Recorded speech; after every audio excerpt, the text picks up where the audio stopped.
Hi, this is Mother Mantis. It has been a few months since I released a video, and there's no big dramatic reason for that. It's just been kind of a lull period for me in gaming. There haven't been very many games that have really held my attention.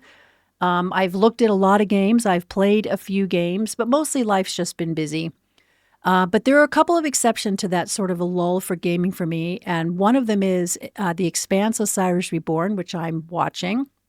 And the other one that definitely has my attention is Exodus.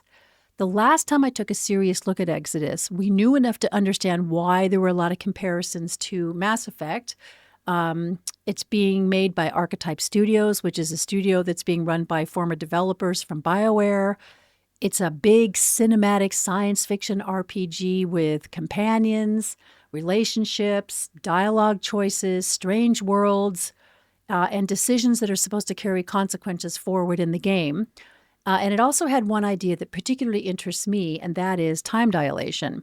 But there was, back then, an awful lot we didn't know, and I really wasn't interested in pretending that a couple of good cinematic videos and Matthew McConaughey were enough to really sustain a video series or for me to have much to talk about. But 6 months later now, we know considerably more. We've seen actual gameplay. We've seen companions, we've seen dialogue and morality system, we've seen the combat, we've seen more of the worlds that are involved, and we know considerably more about the story now.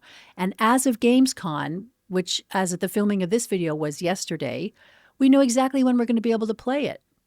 Exodus releases April 7th, 2027. And rather ironically, this all with Exodus is happening at the same time as there has been some reporting about the future of Mass Effect. Mass Effect is starting to look a lot less certain. So after several months of not finding much to talk about in gaming, I found myself wanting to talk about this. But first I want to make an important distinction right at the beginning of this video. Mass Effect 5 has not been canceled. There's no report that EA has made that decision, and BioWare is still developing the next Mass Effect as far as we know. What has happened is that EA's change in ownership has created some legitimate questions about whether its new owners will continue funding an expensive, long-term development RPG that does not, at this point, guarantee enormous returns. Former EA senior manager Emmanuel Rossier recently raised that exact concern. He spent 9 years at EA, and he's now director of market intelligence at Newzoo. And when he was asked specifically recently about the next Mass Effect, he said, "I'll believe it when I see it." In fact, I think those were his exact words. "I'll believe it when I see it." That's obviously not inside information that EA is prepared to cancel Mass Effect, but considering BioWare's recent history and the fact that the next Mass Effect still appears to be literally years away, I don't think it's unreasonable to wonder what's going to happen now that it's under new ownership.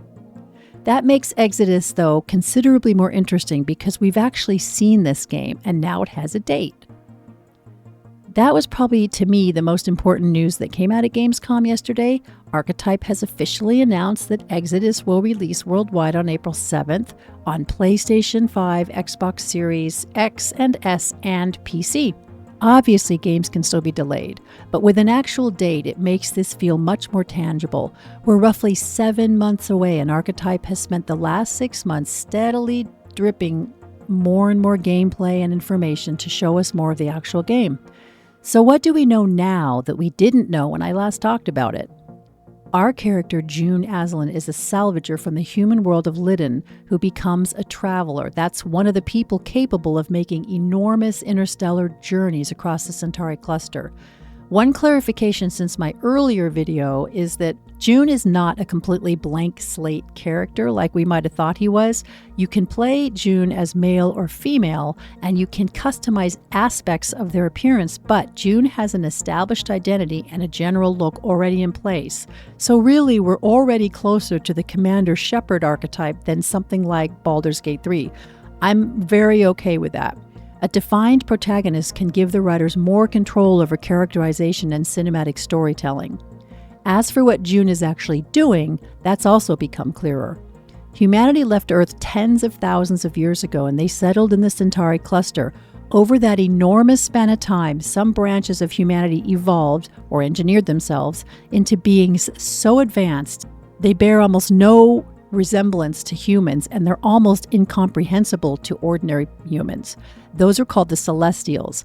And that's an important part of the premise because the Celestials aren't really aliens. They're us, or at least they were us.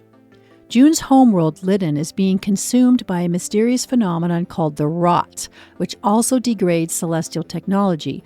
June and the crew travel into ancient celestial ruins, searching for incredibly powerful pieces of lost technology, which are called remnants, which may offer some hope of saving Lydon. So the basic structure of the game is now becoming clear. Travel across the cluster, explore strange worlds, explore celestial ruins, salvage remnant technology, and eventually come home. The problem is that home has not been standing still while you've been gone. And this is the part of Exodus that interests me the most. Travelers cross enormous distances at close to the speed of light. June might then experience a relatively short journey while years pass for the people back home. Archetype has made it increasingly clear that they're not using this as simply some clever piece of science fiction lore or a plot device. The journeys you choose will have a cost. When you're gone, the people continue living their lives, situations develop, things change, relationships change, and consequences play out without you there.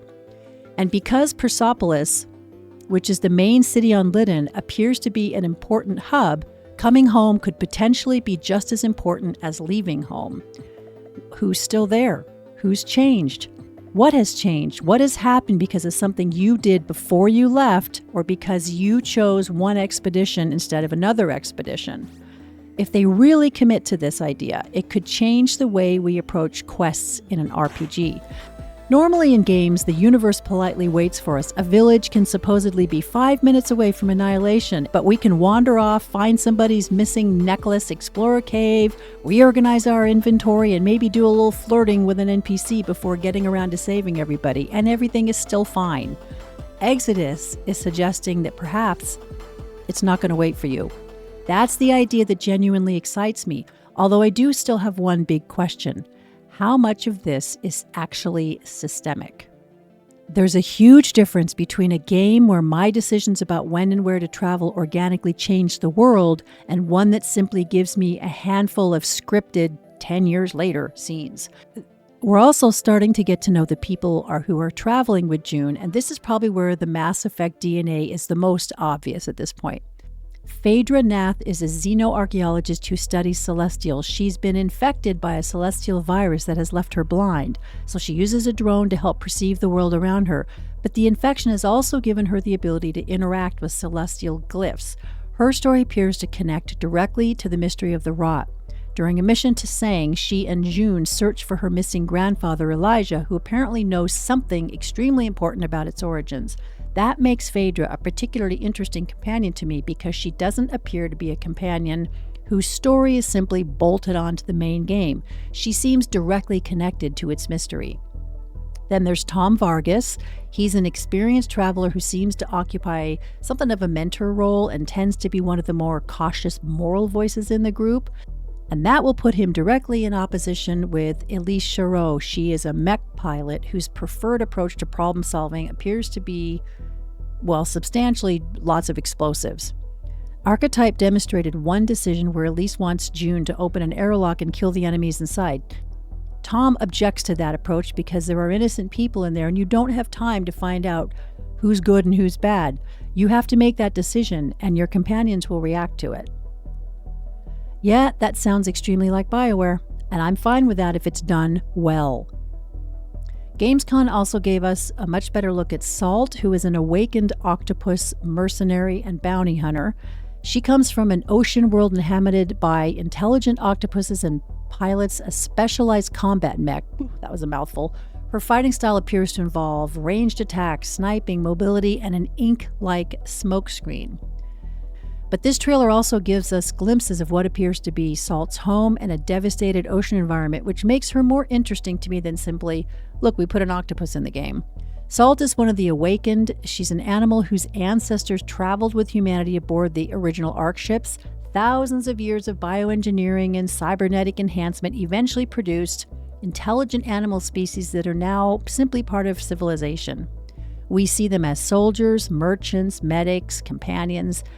There are ravens, wolves, octopuses, and even an awakened elephant running a shop in Persepolis. I'm okay with this. 40,000 years from now, things should be a little weird to us. The books treat awakened animals quite differently than the game, but it's interesting to me.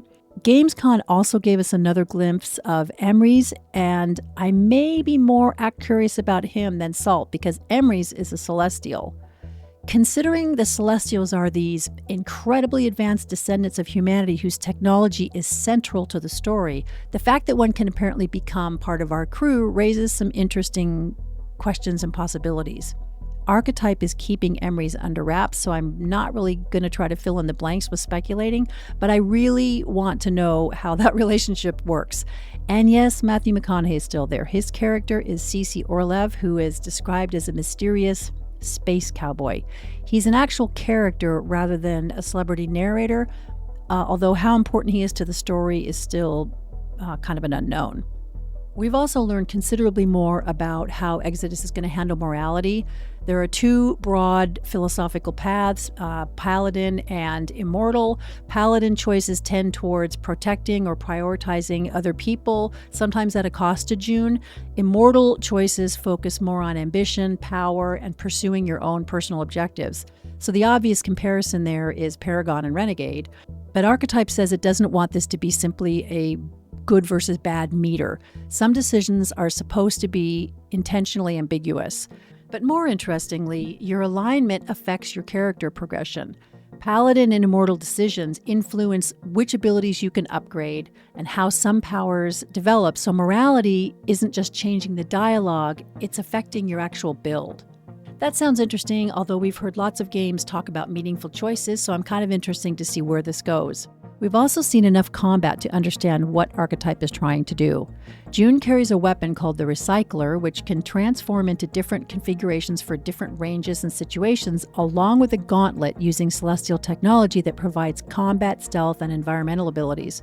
We've seen June manipulate terrain, deflect targets, cloak, lure enemies, and grapple around environments, and companions like Salt, for instance, bringing their own combat styles into the play as well. Visually, I think it looks good. It's fast. It's certainly more mobile than the old school Mass Effect. But combat is probably the part I'm least willing to look at from trailers, because a combat can look fantastic but feel terrible. So until we get a longer uninterrupted gameplay, or preferably people get their hands on it for some sustained play, I'm going to wait and see how I feel about it. So Gamescom for me did not change as much as one might expect, and I mean that as a compliment. Gamescom did not suddenly convince me that Exodus is going to be a masterpiece. It didn't reveal some enormous new gameplay system that changes everything we thought we knew, but it did give us a firm release date, a much better look at Salt. It teased Emrys again. It provided another piece of evidence that Archetype is steadily moving towards actually shipping the game that they've been talking about. At this point, that is a lot more valuable to me than another enormous cinematic promise.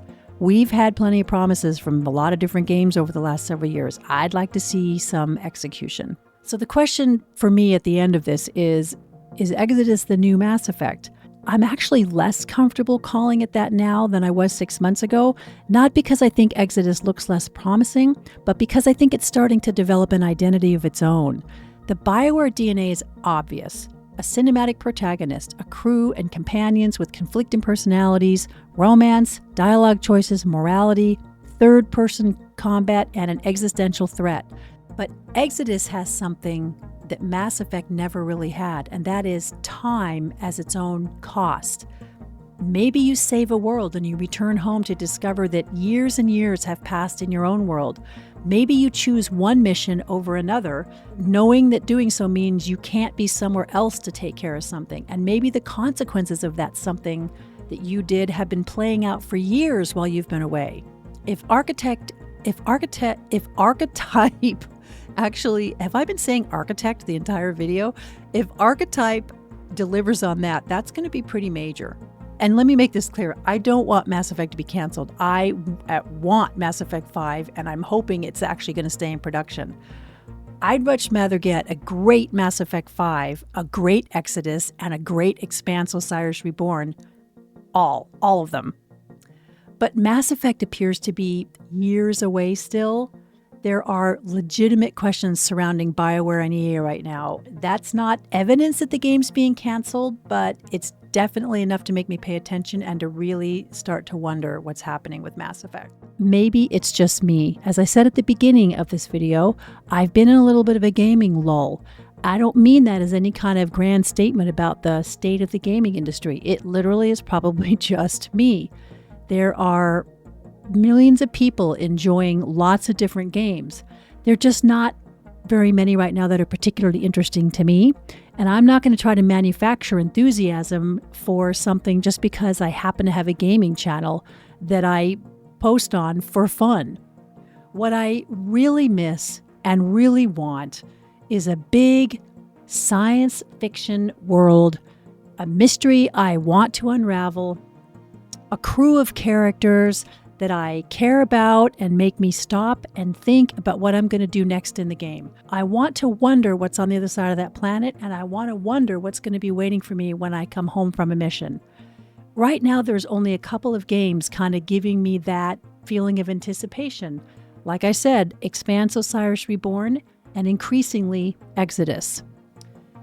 Am I going to declare that Exodus is the next Mass Effect? No. But 6 months ago, I was intrigued by the idea, intrigued enough to talk about it a little bit. But now we're looking at a game with an actual release date in April of 2027, a game that, for the first time in a long while, I'm enthusiastic about. I hope you are too. Thank you so much for watching this video and enjoy your day. Bye.